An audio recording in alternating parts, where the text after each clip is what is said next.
For the skirt part of this design, I'll be using this random lining fabric I have at home, and I'll be folding it on bias as you can see.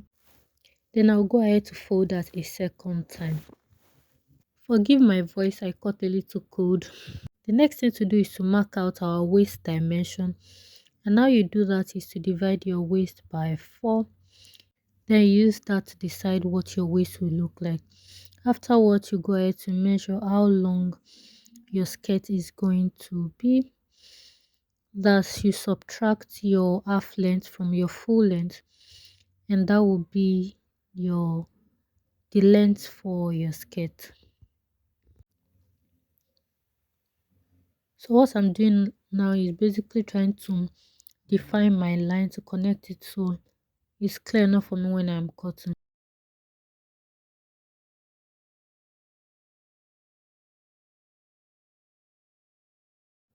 Now that I'm done cutting, I would use that to cut a second piece.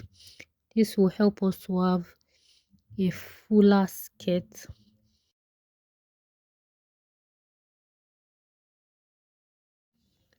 So the next thing to do is to mark out where you want the ruffle on your skirt to be located. Mark this all around the right side of your skirt. So for me, how I achieve that is to determine what your waist to underbutt measurement is.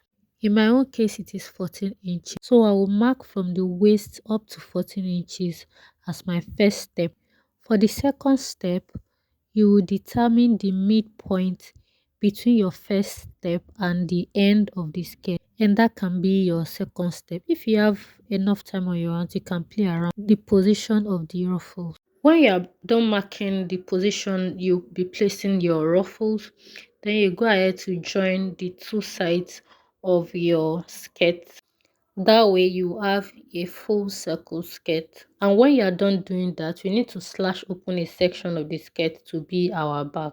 And how to do that is to fold this full skirt you have now into two like I am doing.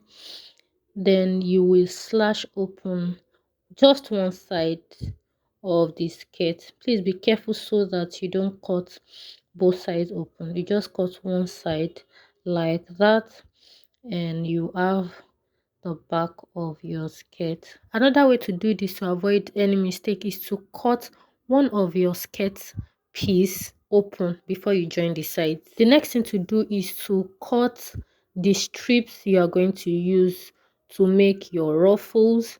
Please cut as many as you can. I can't remember how much I used, but you have to cut many of it. You can make it like 4 inches wide. Then you fold and sew the both sides of your strip. You can choose any finishing method you want. I'll be using this gathering foot to make my gathers, and I'll change the setting of my sewing machine from the normal stitch to the longest seam. On my own sewing machine is 5. Then I'll go ahead to make the gathers for my ruffle. Please ensure that you are sewing this your ruffles line at the center of your strip so that both sides can look equal and one side does not feel longer or wider than the other one. So this is me changing my foot back to the normal one so that I can sew my ruffles on the skirt. So we're going to be sewing using the lines we have marked earlier. So you have to take this step a little by little so that you can have a nicer look. So that is me arranging and sewing my ruffles to the skirt. And you should have something like this when you are done sewing, and you repeat the same process for the next step. To connect your bodice to your skirt, you need a band that measures your waist circumference plus your zip allowance. And you go ahead to gather your skirt into the band. You can also go ahead to add pockets to the side of your skirt. And you are basically done. This is me sharing a little tip as to how to achieve a nice sleeveless top for those that don't already know. So what you'll be basically doing is to mark 1 inch from your normal shoulder measurement, and you connect that back to your armhole like I am doing.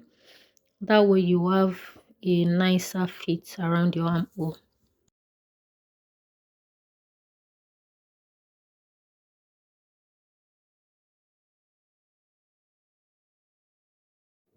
You go ahead to repeat the same process for the back, and guys, we are basically done. Thank you for watching. If you have any question, please drop it in the comment section. See you in my next video. Bye.